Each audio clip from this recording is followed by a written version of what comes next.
The following is a video presentation of an outline of a draft paper on granite quarrying in ancient Egypt, a proposed method. It is a work in progress.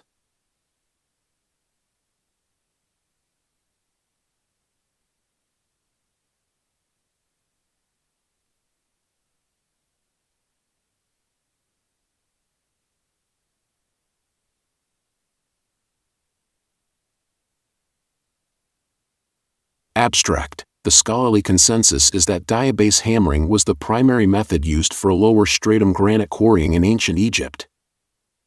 In this paper I argue for the implausibility of this method, and propose diabase rotary grinding as a more plausible method.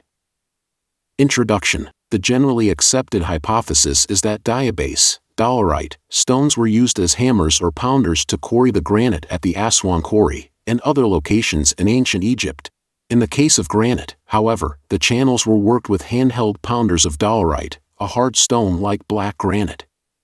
This technique is well attested for the New Kingdom, and many hundreds of pounders have been found in the quarries at Aswan. The only tools which could produce this effect are the dolerite balls. The trench and pits were therefore not cut out, but rather bashed out. It was only through the fundamental work of Engelbach that the decisive documents for the study of ancient Egyptian stone hammering technology became recognizable and interpretable in a particularly beautiful example that can be traced down to the last detail. There is no doubt that Roeder also saw the ancient Egyptian stone hammering technique correctly and explained it technically correctly.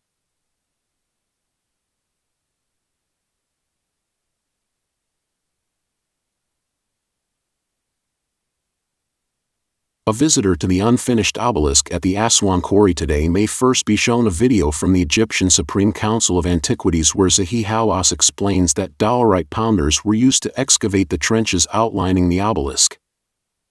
The visitor would also be given a chance to try the method on site.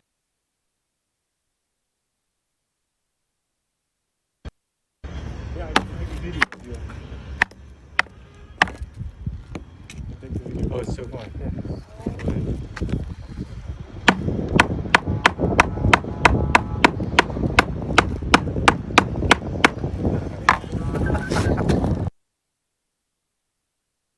This hypothesis focuses on the lower stratum granite quarrying at Aswan. The upper stratum appears to have been broken up by utilizing thermal shock. Scoop marks, scalloped striations, soft trough structure of pharaonic stone hammer processing, wavy work marks of the pharaonic dolerite pounders are visible at the Aswan quarry.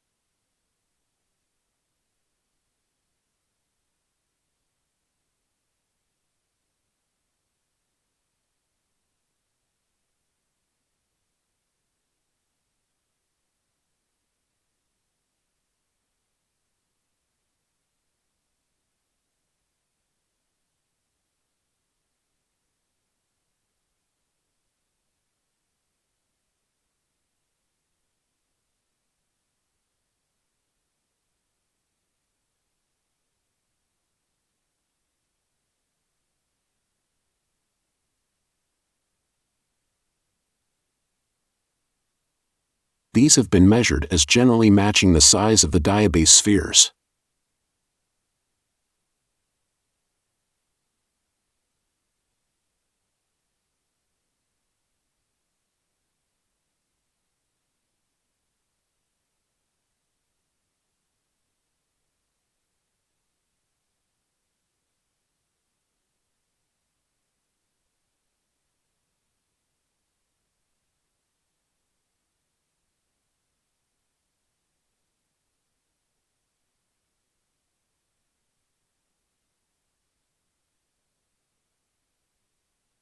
These balls measure from 5 to 12 inches in diameter, their weights averaging 12 pounds.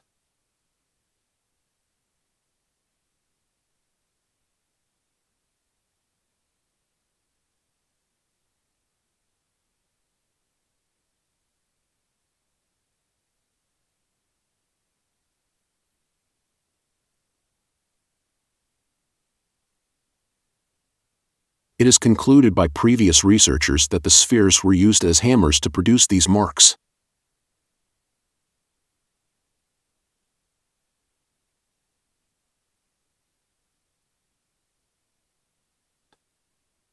A further feature of the trench is that there are no corners, everything is rounded. These peculiarities are seen, not only in the trench, but in the pits within the trench and even the test shafts. The only tools which could produce this effect are the diorite balls. Diabase. This conclusion is further supported by the fact that diorite, is likely the only substance in the area that is harder than granite, besides quartz and particulate corundum. Comparison of grain size of diabase, left, and granite, right. Diabase is considered the strongest rock in the world, followed closely by other fine-grained igneous rocks and quartzite. Diabase is strongest in compression, tension, and shear stress. It is only exceeded in hardness by substances like diamond. Diabase experiences elastic deformation, not plastic deformation. It resists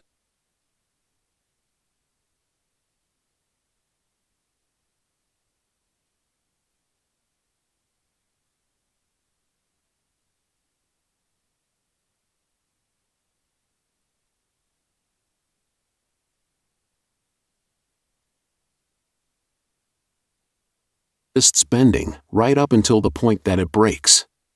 It is similar to other hard substances, like diamond, glass, and ceramic. This property of breaking when subject to high loads, such as being struck by a heavy object, or through thermal shock, means that diabase chunks could be broken off from a larger piece. This is how they could have been quarried by the ancient Egyptians for use in the Aswan quarry. Over 1,100 of these diorite spheres were found at the Aswan quarry site, indicating that they played a significant role in the quarrying of the granite. Quarrying method. Observations. Diabase is stronger than granite. Numerous diabase spheres found on site. Work marks on the granite match the dimensions of the spheres.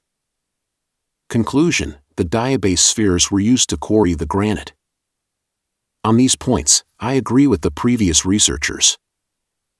I disagree that the spheres were used as hammers, pounders, to quarry the granite. The hammer hypothesis is assumed because it is the only plausible handheld method in ancient times. Rubbing the diabase against the granite surface would not be effective. High loads are required to remove meaningful amounts of granite. Impact is the only way to achieve high loads while using human strength alone. I disagree with this assumption that the spheres were used as handheld tools to remove bulk granite material.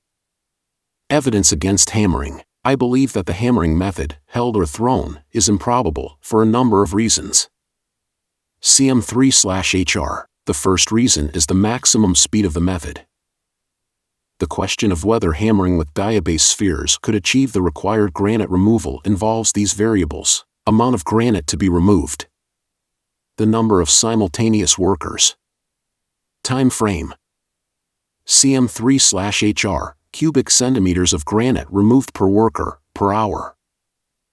The first three are uncontroversial and have been established through empirical observation and primary records from the period. There remains significant discussion about CM3/HR for the following reasons. Engelbach is considered the authority on the quarrying of the obelisks. Engelbach's experiments for CM3/HR rate cannot be verified to be accurate as he provides no description for how the measurements of his experiments were performed. CM3/HR has been established through subsequent recorded experiments. Engelbach's experimental result differs significantly from the subsequent experimental results. Engelbach's final CM3/HR estimate is 60% higher than his own experimental results, without empirical justification. Neither modern experimental results, nor Engelbach's estimate allows sufficient time for the quarrying to be completed within the established time frame. Engelbach's precision. Engelbach doesn't describe how he took his measurements.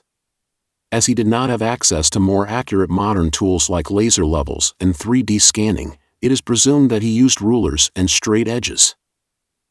It is assumed that he found a relatively flat area of granite, as established by a straight edge, and then pounded the surface for 1 hour, creating a depression a few mm deep. Then measured the depth of that depression against the straight edge with a ruler. This method of estimating material removed is imprecise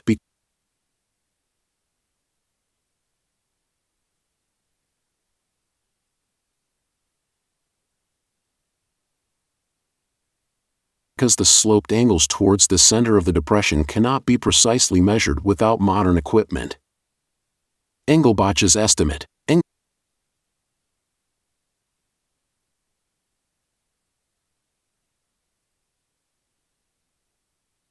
Engelbach estimates that the ancient Egyptians could have achieved a rate of 743 cubic centimeters per hour, 60% higher than his own experimental result of 464 cubic centimeters per hour.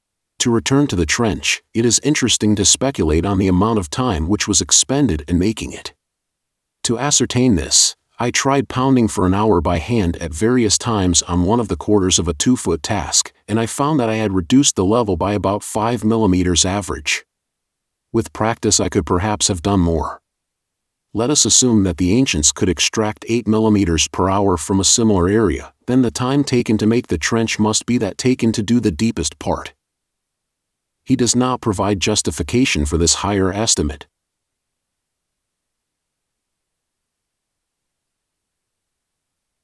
Simply stating it as an assumption. There is no empirical justification for this estimate. It could be just as readily argued that a modern man, taller and well-nourished, could achieve a higher cm3/HR rate when hammering uninterrupted for a single hour than an ancient Egyptian might in an average hour of hammering in a full-time work schedule. Subsequent experiments. Subsequent to Engelbach's work, experiments have been carried out by researchers to estimate the cm3/HR rate. In 2008, Lehner achieved an average rate of 360 cubic centimeters per hour over 5 hours of hammering. In 2021, Krugliakov achieved a rate of 311 cubic centimeters per hour. Krugliakov used a diabase sphere similar in mass to those at Aswan.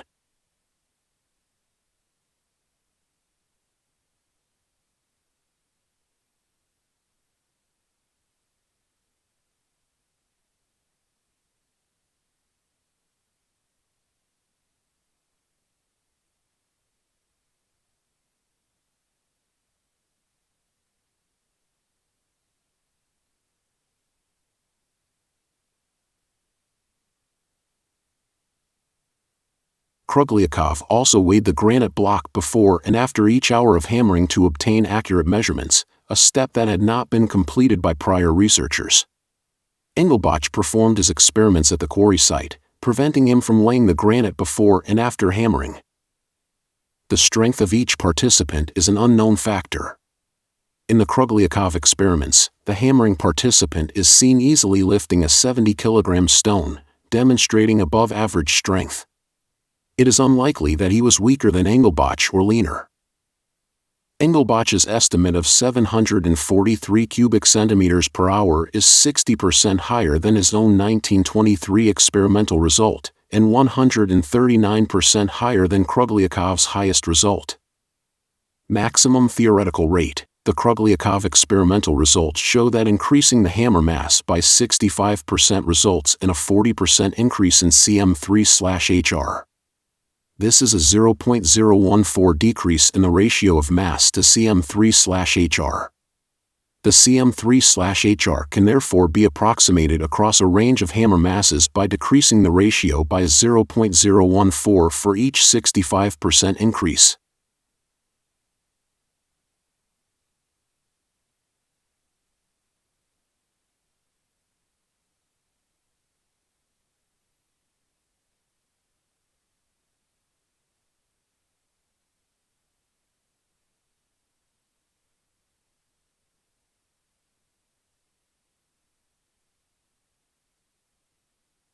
The maximum theoretical rate is approximately 680 cubic centimeters per hour, which would require a 25 kilograms diabase hammer. 20 kilograms is the maximum weight which an adult can safely lift by modern safety standards. It is greater than an adult could repeatedly lift for an hour. The average mass of the 100-plus diabase spheres found at Aswan is 5.4 kilograms. None close to 20 kilograms have been found. Based on these calculations, Engelbach's estimate of 743 cubic centimeters per hour is above the range that a worker could achieve with any size diabase hammer. Simultaneous workers. Engelbach and Roeder estimated that approximately 130 men worked the obelisk site simultaneously, and each worked an area of around 168 square centimeters. Time frame. The time frame to quarry an obelisk of known dimensions has been established by primary records. In her mortuary temple at Deir el-Bahari in West Thebes, Queen Hatshepsut reports that for the production of one of her large obelisks from the quarry to the installation in the temple from Karnak required a total processing time of 7 months. It is recorded by the queen that they are of one block of enduring granite, without seam or joining. My Majesty exacted work thereon from the year 15, the first of the 6th month, until the year 16, the last day of the 12th month, making 7 months of exaction in the quarry. By Engelbach's own calculations, the hammering method would have exceeded the known time frame, even using his 60% quicker estimate. Let us apply the results obtained from my pounding experiments to the obelisk of Queen Hatshepsut at Karnak. Calculating in the same way as before, we find the time necessary would be 4.4 months, working 12 hours a day. For detaching it from below, we may add a similar period, making 8.8 months. Note that the quarrying time has already exceeded the known 7-month period, leaving no time available for the obelisk to be transported and erected. By using Krugliakov's accurately established rate of 311 cubic centimeters per hour, the quarrying period alone would have taken 21 months. By using Engelbach and Roeder's estimates of simultaneous workers and work schedule, we can calculate the months of quarrying required for each cm3/HR rate. Note that the known time frame includes transportation and erection, in addition to the quarrying time. The quarrying time must necessarily be lower than this period. It should also be noted that the undercutting of the obelisk required horizontal hammering. This requires working without the assistance of gravity, which would decrease the rate compared to the experiments which used vertical hammering. From all recorded experiments and estimates, it appears that the hammering method is incompatible with the known time frame to quarry the obelisk. Work marks. The second reason for the improbability of the hammering method is the work marks on the surface of the granite. Vertical and horizontal alignment. At the quarry you can see that the work marks have a distinctive appearance, with evenly spaced bowl-shaped depressions arranged in a grid-like pattern, as well as multiple striations, or scoops traveling continuously vertically downwards through meters of granite. It is implausible that a worker would choose to pound their stone in the same spot.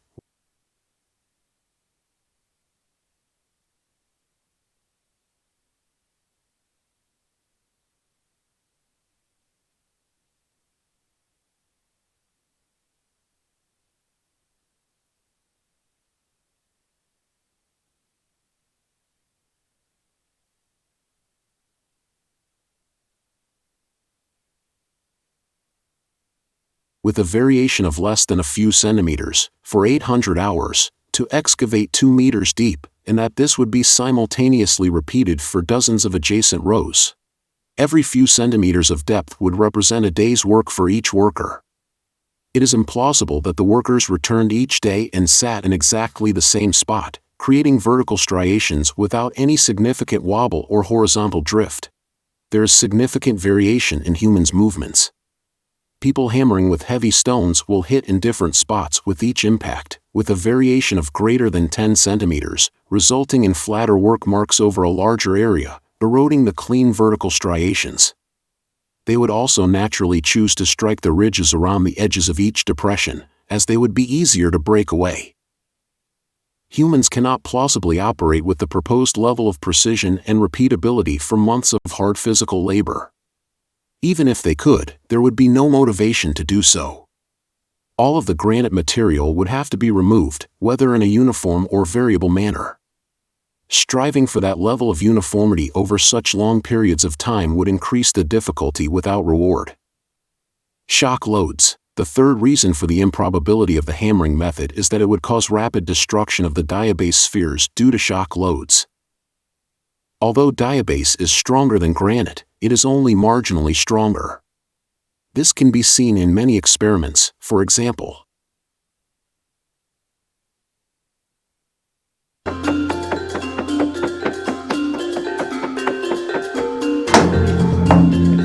Look, a piece of dolerite came off.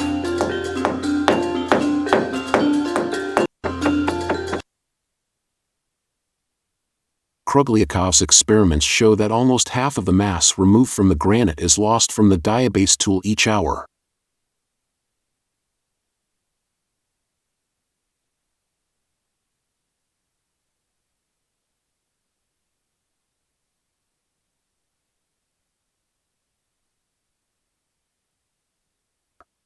Progress would be made, but it would require a greater amount of quarrying of diabase than of granite, as the diabase hammers would be discarded once they reduced to a certain size. This would be highly inefficient and undesirable, considering that diabase is significantly harder to quarry than granite, requiring the thermal shock method. Pounding versus throwing. Due to the elastic deformation returning the majority of the impact energy as vibration, nerve and tissue damage to the hands can occur. These pounders could not have been held by workmen when striking another rock, otherwise the impacts would have caused severe injuries to their hands and wrists. In order to clarify the performance of the work, Engelbach, like the author, undertook imitative experiments with beating balls. I found that working in a crouch with your elbows on your knees and then moving the ball in rapid succession produces the least fatigue. After some experience I managed 2-3 cm3 per minute and only for a short time. At Hamada Aswan's quarry, I got a nasty taste of their job. Cupping a greenish-black dolerite ball in my hands, I brought it down with a crack onto a block of granite.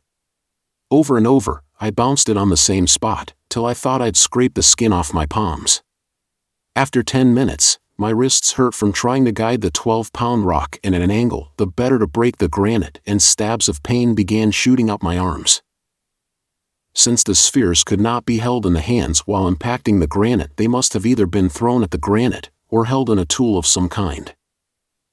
To avoid this, the workman must have released the pounder just before impact on a downward throw and then caught it on the rebound. This is demonstrated here.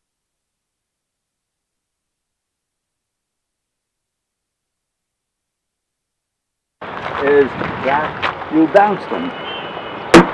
Ooh, that was a good one. I won't do it again, but I'll never get it as good as that again. Because the next one will go on my foot. But you can see that if you got trained guys who know what they're doing, once you get that, this is not rocket science, once you get the rhythm going, this is going to take a lot of, it's not going to be so long before you start splintering the granite away and get the surface that you're looking for. Did anyone film that, by the way? Because I was...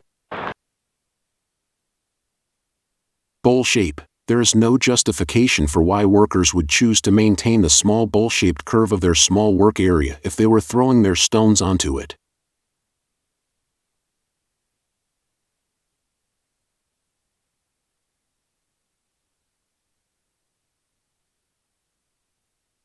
The curved shape would result in unpredictable bouncing of the tool with every throw. I noticed that, if I threw the pounder down and caught it on the rebound, the granite broke up at a much greater rate, but to do this as a regular thing would certainly result in an accident, as occasionally the pounder rebounds at very unexpected angles. A worker would likely choose to evenly work the surface in their area to prevent the unpredictable bounce of their tool, and to enable the greatest impact force with each stroke. Deep holes, deep, narrow holes are present at the site.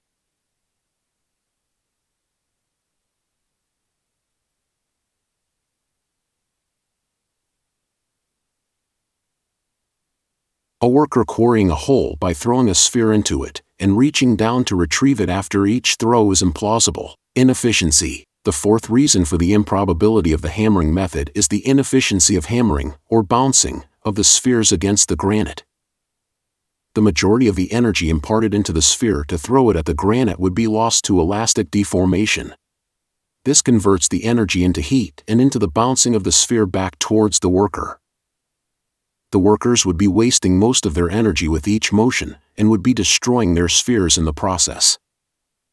The channels were worked with handheld pounders of dolerite.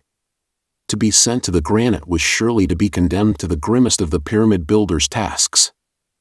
Grinding. If a worker could learn to throw the diabase at the granite with the precise amount of force that would affect the granite surface, without breaking the diabase sphere itself, they would be achieving impact grinding. Grinding is the process of breaking off the highest microscopic ridges with each pass.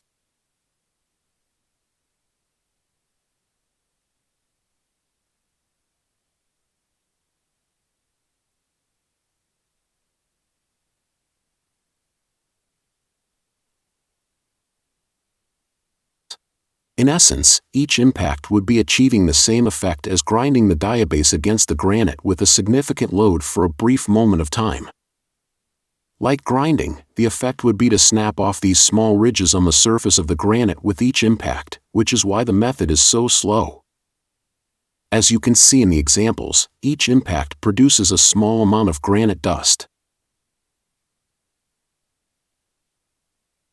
Not making too much progress. Okay, one last attempt with some force. Not doing too well. Okay, one final example. So clearly this was not the technology utilized in If impact grinding is the result, and impact carries the risk of breakage, grinding without impact would be preferable. Engelbach argues against hammers. The fifth reason is that Engelbach himself argues against the idea that the main work was carried out by handheld hammers. I am certain that dolerite pounders were not used entirely by hand in the regular work of cutting out the trench, as the work would go very slowly indeed, and, which is more to the point, it would not have the same regular appearance that it has. There is no doubt that very powerful blows were struck vertically downwards, sometimes with such force as to split the dolerite pounders into fragments. The only conclusion I can come to is that the pounders were attached to rammers, and worked on the principle of the modern mandala, as the Egyptians call it, and with which they are very familiar. By this means 2 or more men could work from the top of the trench, while the third, working below, held the bottom of the rammer and directed the blows. As to how the rammers were attached to the pounders, if such were indeed used, I am uncertain. My hypothesis: if you are grinding, it makes sense to use the most efficient grinding method possible, rotary grinding. Rubbing or rotating diabase spheres on the surface of the granite by hand would not result in significant grinding, as the downward force would be too small. Impact and downward pressure are the 2 ways to apply sufficient force to the tool. The simplest way to achieve this downward force is to apply a weight on top of the tool. My hypothesis is that the quarrymen placed large circular limestone weights on top of the diabase spheres and used them as rotary grinders.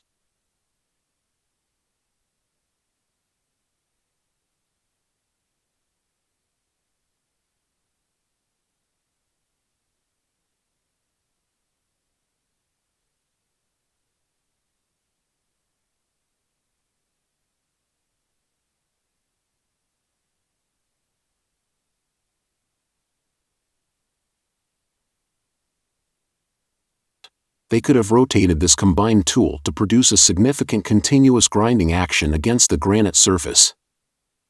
This would result in the sphere grinding against the same spot of the granite for periods of time without shifting position. Multiple uniformly spaced positions would create the grid-like pattern that we see at the site. This could achieve an equivalent grinding action to impact grinding,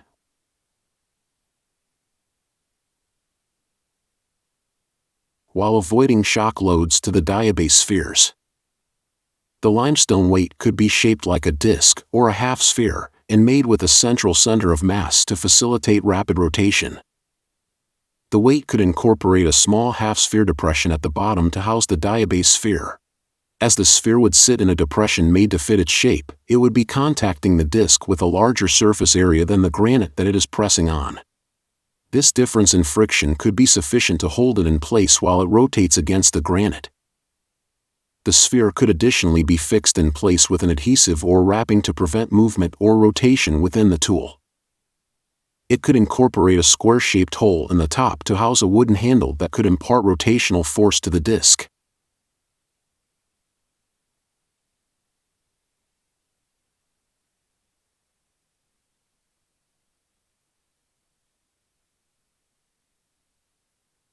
The wooden handle could be wrapped in a long length of rope with ends pointing in two directions. Two teams of workers could pull on the ropes, pulling in opposite directions, untwisting it in the process, like a double spinning top string.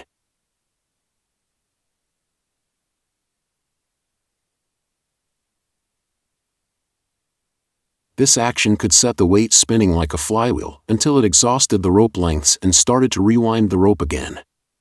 Once the ropes were rewound, the process would be repeated, spinning the weight in the opposite direction. It could work like a large version of these ancient Egyptian handheld mechanisms.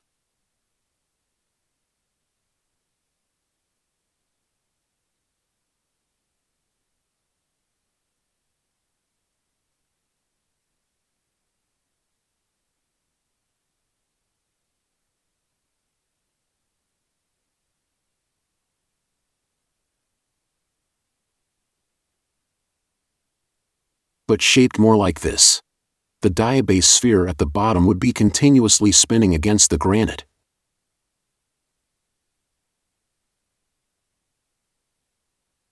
Grinding into it. It would stand approximately the height of a man, requiring 4 to 9 workers to operate. For deeper holes, the bottom of the tool could be extended with wooden or stone shaft, for example.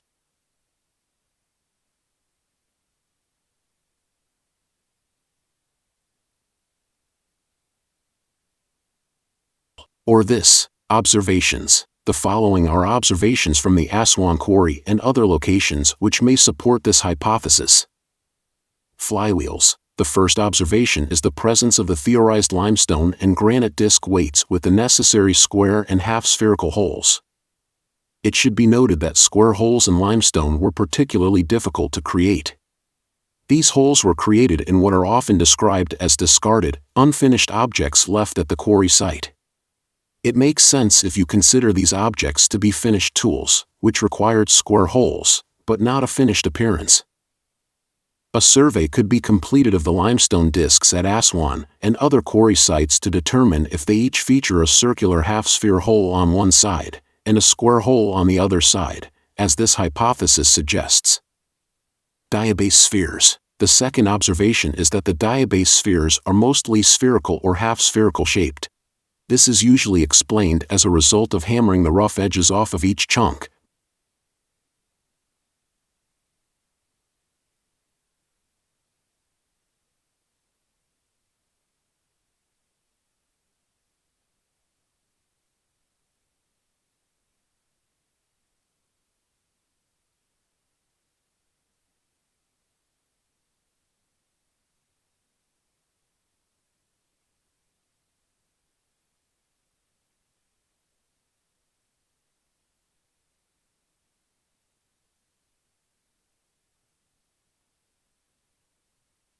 But I believe that this is an insufficient explanation. For such uniform spherical shapes to be achieved with the strongest rock in the world, it suggests a uniform rotational grinding action imparted on them for long periods of time. Some of the spheres are half-spheres. These shapes suggest evidence against the throwing hypothesis. It would be improbable for a worker to choose to, or be able to, throw a stone as to strike only one side of the stone with each throw. The half-sphere shape is evidence that the stone was attached to a tool in a fixed position, and rotated on that side only. Grid pattern. The third observation is that my hypothesis sufficiently explains the distinctive grid pattern at the quarry. As the tool is placed in each equidistant position, it grinds a deep hole, spinning in place without lateral movement. The combination of equidistant spherical depressions results in this grid pattern. Here I have created a grid of 3-dimensional spheres, to simulate multiple diabase sphere grinding positions arranged in a grid pattern. I removed their mass from a flat plane to simulate removal of granite from a quarry surface.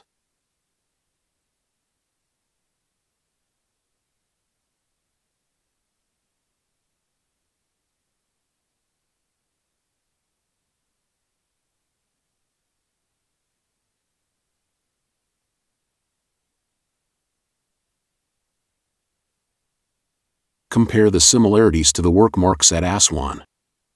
Drilling using a ball head bit. into any hard material in this uniform manner produces the same result.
Compared to the vertical striations on a wall at Aswan.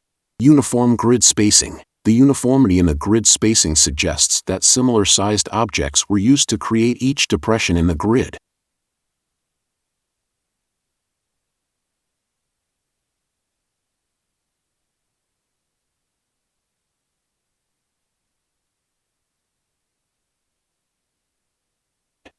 Achieving this degree of consistency by manual hammering of waste material would be implausible and unnecessary. It suggests that a single similarly sized sphere was rotated in a fixed position to create each depression. Obelisk undercut. The fourth observation is the distinct shape and angle of the work marks under the obelisk.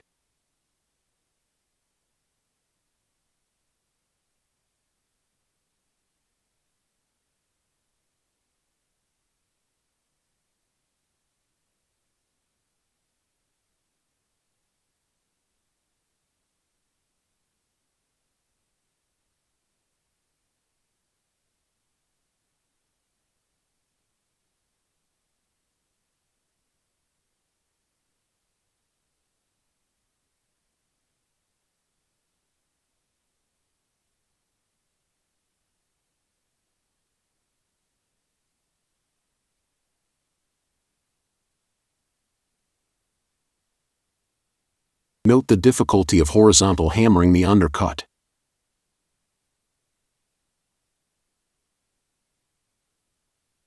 Are making out. There's nothing else here. Thank you, lady.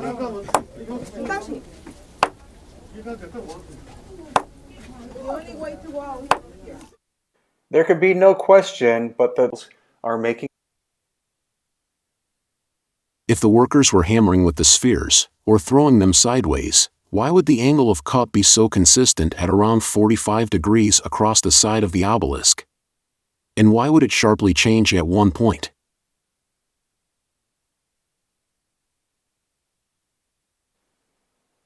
And so, we're hopeful that in April of 2019 you'll be able to join us and see these amazing sights for yourself, because being there is completely different than simply watching a video.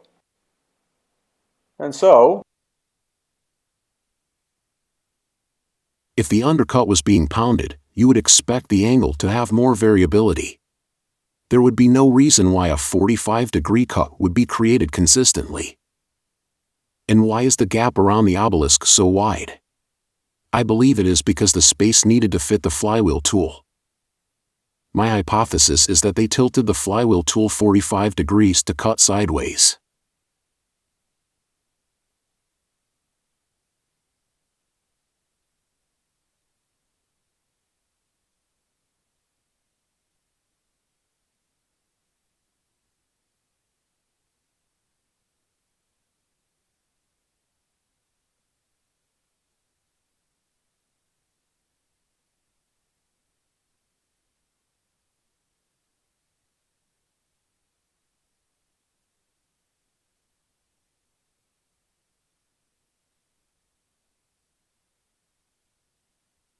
This explains the angle limitation, as the tool would no longer cut with any significant downward force if it was tipped greater than a 45-degree angle. Additionally, you would expect to see horizontal scratch marks along the side of the obelisk at the height of the flywheel where it impacted and scratched the surface.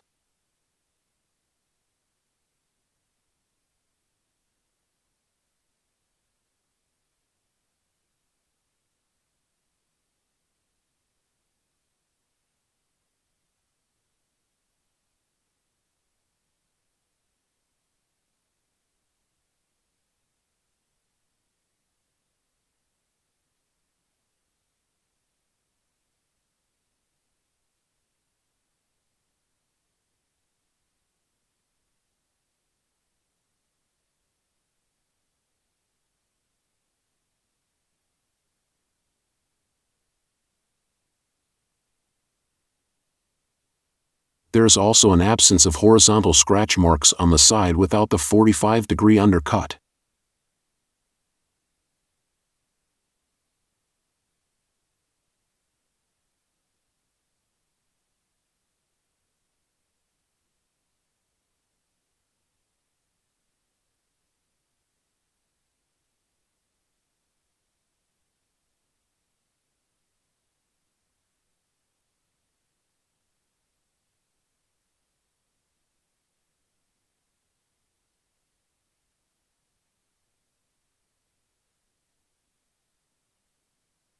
This tool with a long shaft could also cut the deep holes, as the wooden shaft could extend to the bottom of the hole, and explain why these deep holes exist which a worker could not comfortably fit or work within.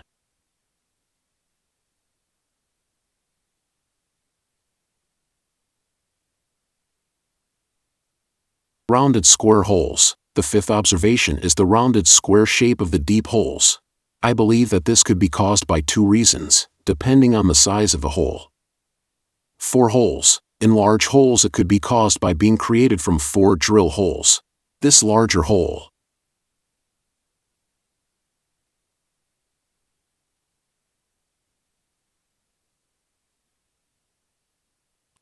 appears to be 4 holes produced together to form a rounded square hole.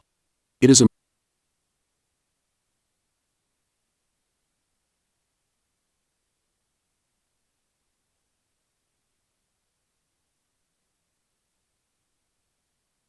implausible that workers would precisely hit a grid-like pattern of points on the surface of the granite by throwing.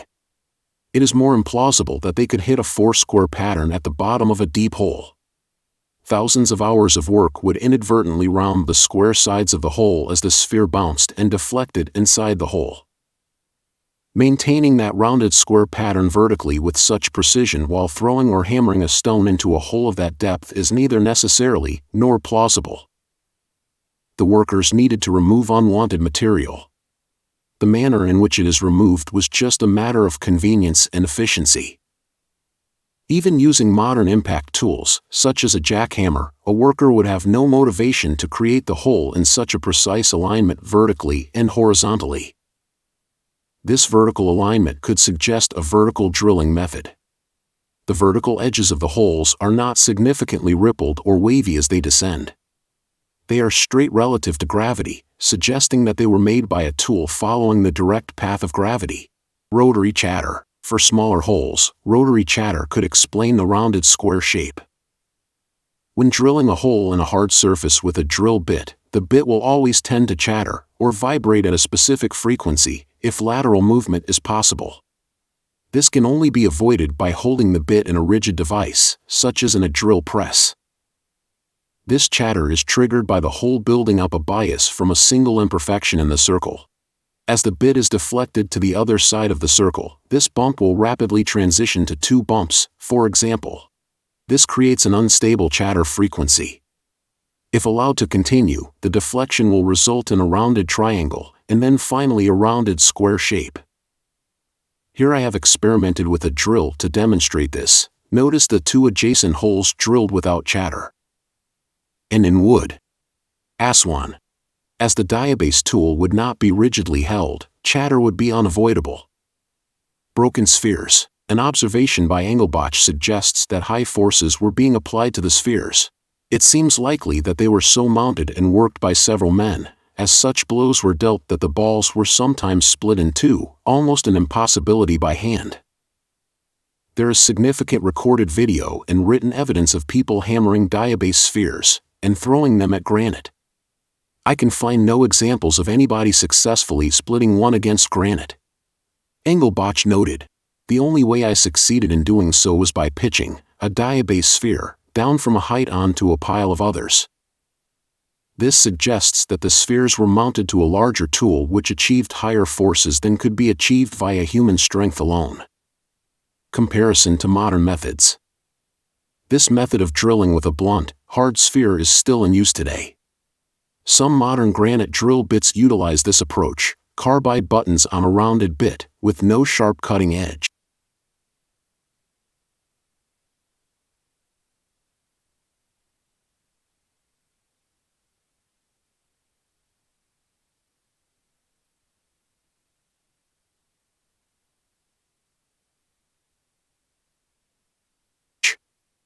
Demonstration of blunt ball drilling.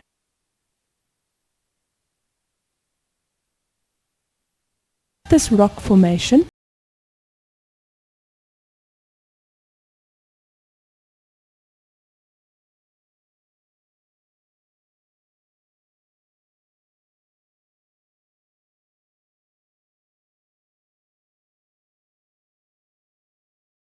(4-inch bit) and the larger 6-inch bit reaming through the same hole.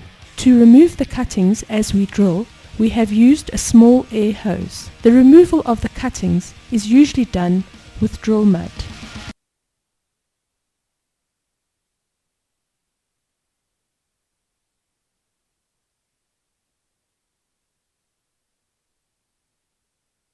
All that is required to achieve modern drilling speeds is a rounded material harder than granite, a powerful downward force and fast rotation.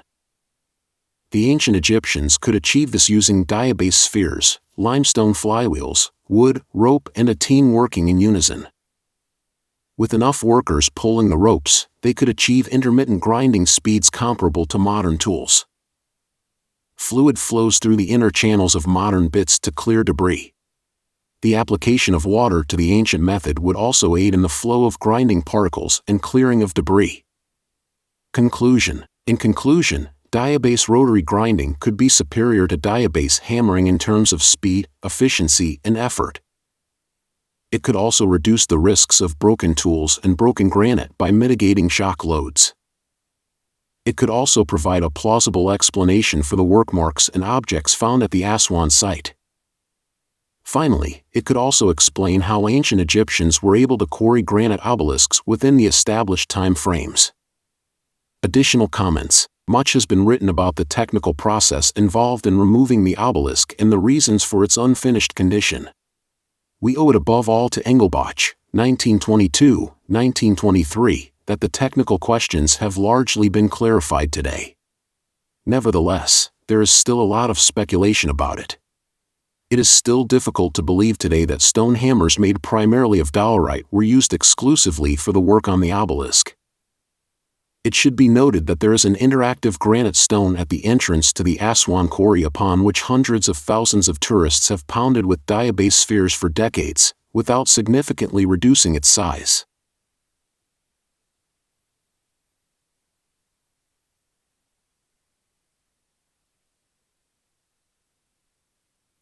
Evidence of possible diabase sphere rotation marks in limestone from various locations.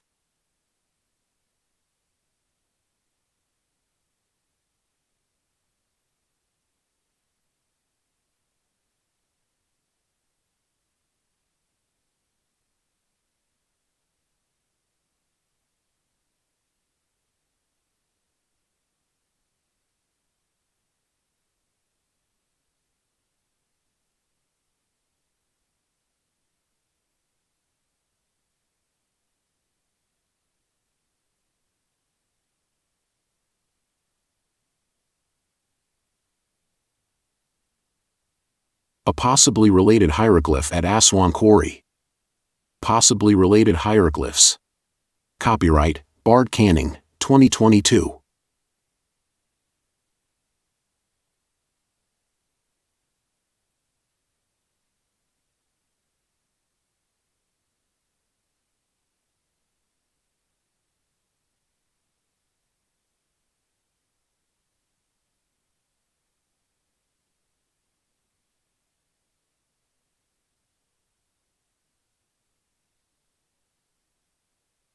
a comment or contact me through the email listed on my YouTube account if you would like a copy of this paper or would like to discuss this topic with me.